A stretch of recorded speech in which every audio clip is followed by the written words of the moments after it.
Un autre des grands axes de cette 9e Assemblée mondiale du Conseil international d'éducation des adultes, bien évidemment, c'est le droit à l'éducation. Pour tous les âges, évidemment, c'est pas un acquis nécessairement. Il faut arrêter de penser ça. Pour nous parler de mouvements étudiants de lutte pour le droit à l'éducation, Robert Martin, président du Mouvement québécois des adultes en formation, ou MQAF, que vous avez déjà entendu à CIBL reçoit pour un Québec apprenant. Ça va bien? Oui, ça va très bien, je vous remercie. Comment on se retrouve? Et on a un invité que j'ai bien hâte de vous présenter, qui était entre autres secrétaire général en 2011 de la Fédération des étudiants de l'Université catholique du Chili, Sébastien Vielmas. Merci d'être avec nous. Merci pour l'invitation. Ça fait très plaisir. Ben là, on participe ensemble à cette table ronde de radio parce que tous les deux, vous participerez demain à une autre table ronde dans le cadre de l'Assemblée mondiale. De quoi il va être question? Le but, je pense que c'est de comparer différentes expériences nationales par rapport à des mouvements d'apprenants, finalement. Il y aura également le côté irlandais, mais on n'est que nous trois là en ce moment. Mais comment ça va se passer demain, en fait? Mystère et boule de cas. Bien, ce que je sais de ce qu'on m'a parlé aussi, c'est qu'on ferait en sorte que les différents mouvements étudiants venant de la planète, on puisse faire une comparaison de nos expériences que nous vivons chacun. Fait qu'alors, d'ailleurs, j'ai eu le plaisir de rencontrer Sébastien tantôt. Il m'a parlé beaucoup de l'expérience qu'il vit au Chili. Ouais. Et je lui ai aussi témoigné de ce que nous faisions ici au Québec. Et j'ai pu sentir aussi qu'on a tout de même des objectifs assez communs, qui est surtout de lutter contre la pauvreté, puis assurer l'accessibilité pour tous à l'éducation. Non, en effet, vous aviez l'air de développer une belle complicité dans le couloir tout à l'heure en discutant. Évidemment, Robert, dans une émission précédente, puis ça rejoint à ce qu'on dit depuis le début de l'émission, le fait d'échanger d'un pays à l'autre, se rendre compte que c'est quelque chose de global, malgré nos petits problèmes personnels, que c'est quelque chose d'extrêmement important. Dans une émission précédente, on a établi que l'éducation permanente et ou aux adultes, c'est un peu le parent pauvre, malheureusement, là, du système d'éducation québécois au niveau de l'attention qu'on lui porte. Est-ce que c'est pareil au Chili, en fait? Est-ce que c'est quelque chose qui est comparable, qui est semblable? Pas tout, parce que le problème que nous avons au Chili, c'est que nous avons un système d'éducation très privatisé. Oui. Ciblé sur des institutions privées qui ont un but lucratif. Puis ça veut dire que les élèves, les adultes, les jeunes, tout le monde qui a des problèmes d'apprentissage, qui ont décroché, c'est pas la priorité pour des institutions qui ont des vues lucratives. L'objectif est de faire de l'argent et donc l'éducation est biaisée et n'est pas accessible à tout le monde.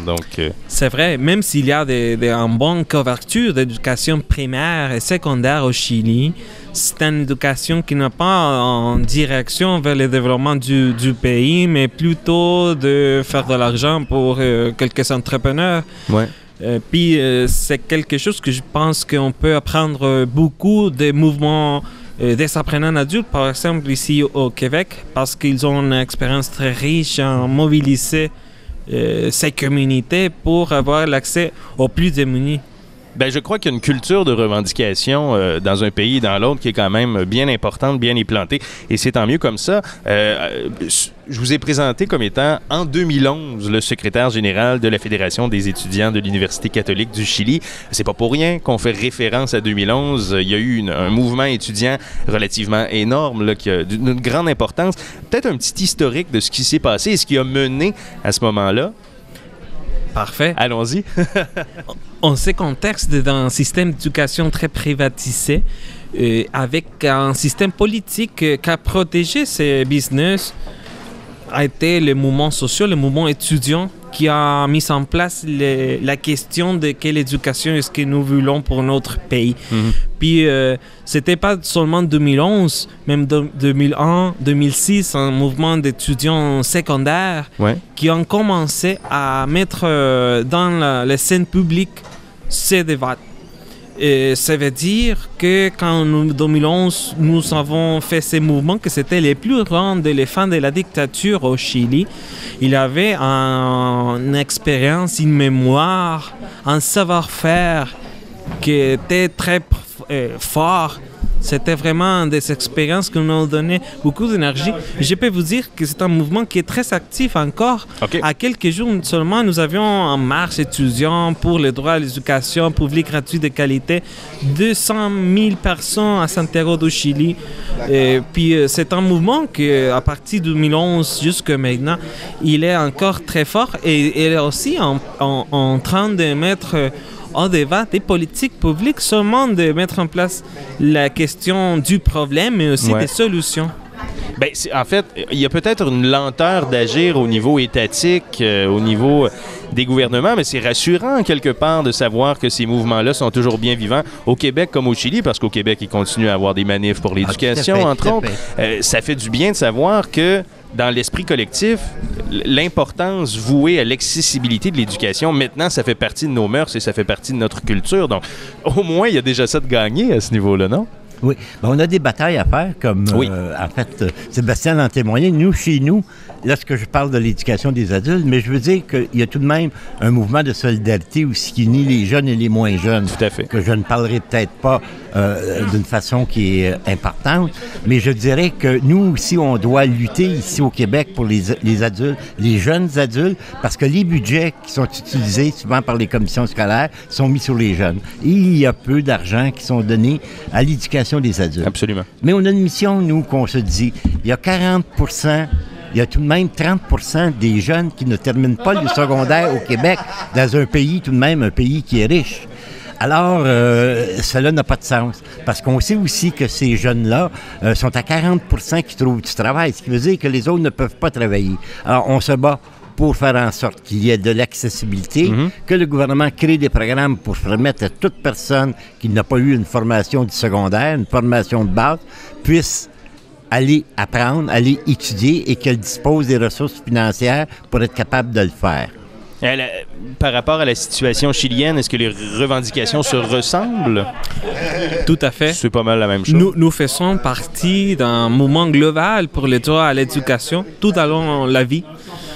Puis je pense que nous devons construire un rassemblement intergénérationnel pour le droit à l'éducation. Ceci, ce n'est pas seulement un problème de jeunes ou d'adultes, c'est un problème de toute la société. On doit briser ces pensées individualistes qui fait penser que l'éducation fasse seulement des retombées économiques individuelles. Ceci, c'est une lutte de la société et aussi on doit penser à quel modèle de société nous voulons construire avec les modèles d'éducation. Tout à fait. Ben, je trouve ça intéressant. Hein? J'en ai parlé un peu plus tôt à l'émission, avant même que vous arriviez, peut-être d'établir un petit comparatif entre ce qui s'est passé au Chili en 2011 et ce qui s'est passé ici en 2012. Et j'avais vu, en fait, qu'il y avait quand même un bon appui des pages web de mobilisation de personnes au Chili qui appuyaient ce qui se passait au niveau étudiant ici. Et c'est très, comme tu l'as mentionné, Sébastien, très important de situer ça dans un contexte global. Peu importe le coût de l'éducation à un endroit ou à l'autre, peu importe le curriculum à un endroit ou à l'autre, c'est un droit fondamental et c'est bien de songer à se battre tous ensemble parce que avec plus de personnes, on va peut-être gagner un peu davantage d'efficacité là-dedans. C'est un bien commun, l'éducation. Tout à fait. Ouais. Là, logiquement, il y aurait une question, mais ça a l'air que c'était une affirmation que j'ai lancée comme ça, mais c'est comme ça. Des choses qui arrivent. Non, je pense que c'est très important qu'on puisse établir une solidarité là, tout autour de la planète, parce que nous sommes tous sur Terre avec les mêmes défis, avec les mêmes aspirations. On recherche le bonheur, on recherche la satisfaction de soi, on veut se réaliser. Et pour le faire, il faut disposer des connaissances nécessaires.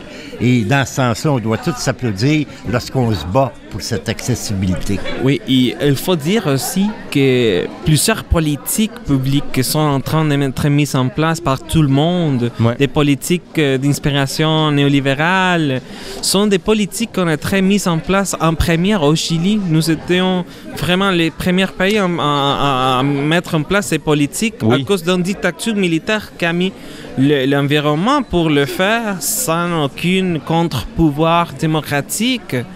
Donc nous savions quelles sont les conséquences de ces politiques-ci. Et pour moi, c'est très important d'alerter au peuple québécois que c'est important de protéger ce que vous avez déjà, mais pas seulement se conformer avec ça, mais aussi mettre à jour les modèles pour qu'ils soient d'accord avec un développement différent, qui doit être durable, bien sûr. Vouloir davantage, mais ne pas oublier qu'il faut continuer à lutter pour qu'il y ait un minimal d'acquis qui soit toujours là. C'est sûr que c'est extrêmement important. Qu'est-ce qui s'en vient au Chili en matière d'éducation, au Québec? C'est quoi les chevaux de bataille les plus importants dans le moment, à court, à moyen terme, disons? Qu'est-ce qui s'en vient, à votre avis? C'est large. Ouais, peut-être je peux parler là, plus facilement au nom du Québec, là, en tout cas de ce que je vois. Robert, parlez-moi du Chili. Sébastien, parlez-moi du Québec. Ça sera pas long qu'on va pouvoir le faire. Exactement. Mais je dirais qu'il nous faut vraiment être attentif à ce qui se passe au Québec. On sait aussi que les décisions qui sont prises par le gouvernement actuel sont des décisions néolibérales, là, dans le sens qu'on a des coupures partout, dans tous les domaines, et les gens souffrent dans tous les champs d'activité sociale, mais on le voit aussi en éducation d'une façon importante. On voit des coupures qui se sont faites autant en formation générale des adultes que dans les universités.